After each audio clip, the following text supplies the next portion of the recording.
বর্তমানে ফুটবল অনেকটাই হয়ে গেছে শারীরিক শক্তি নির্ভর এক খেলা। গতি, প্রেসিং, ইন্টেন্সিটি সবকিছু মিলিয়ে ম্যাচের চাপ আগের যে কোনো সময়ের চেয়ে বেশি। আর ঠিক সেখান থেকেই বেড়েছে ইনজুরির প্রকোপ।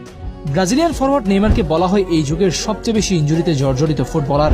ক্যারিয়ারের সব চোটের সময় একসাথে করলে দেখা যাবে মাঠের বাইরে কেটে গেছে তার জীবনের কয়েকটা মূল্যবান বছর। তবে নেইমার একা নন। আধুনিক ফুটবলে ইনজুরির এই নীরব যুদ্ধ ইউরোপের অনেক প্রতিভাবান ফুটবলারের ক্যারিয়ারকেই ছোট করে দিয়েছে, থামিয়ে দিয়েছে তাদের স্বপ্নের গতি। আজ এমনই 5 জন ফুটবলারের গল্প জানাবো যাদের ক্যারিয়ারকে ছোট করে দিয়েছে ইনজুরির কালো থাবা। আবু দিয়াবি। ফুটবল বেশি ইনজুরির দুর্ভাগ্যের প্রতীক বললে আবু দিয়াবির নামই আসে সবার আগে। আর্সেনালে যোগ দেওয়ার সময় তাকে পেট্রিক ভিয়েরার যোগ্য উত্তরসূরি হিসেবে ধরা হচ্ছিল। বডি কন্ডিশন, টেকনিক আর গেম ইন্টেলিজেন্স সব মিলিয়ে তিনি ছিলেন এক পটেনশিয়াল মিডফিল্ডার, কিন্তু ভাগ্য ছিল নির্মম। ক্যারিয়ারে মোট 21 বার ইনজুরিতে পড়েন দিয়াবি। চোটের কারণে মাঠের বাইরে ছিলেন প্রায় 1747 দিন, মিস করেছেন 314টি ম্যাচ।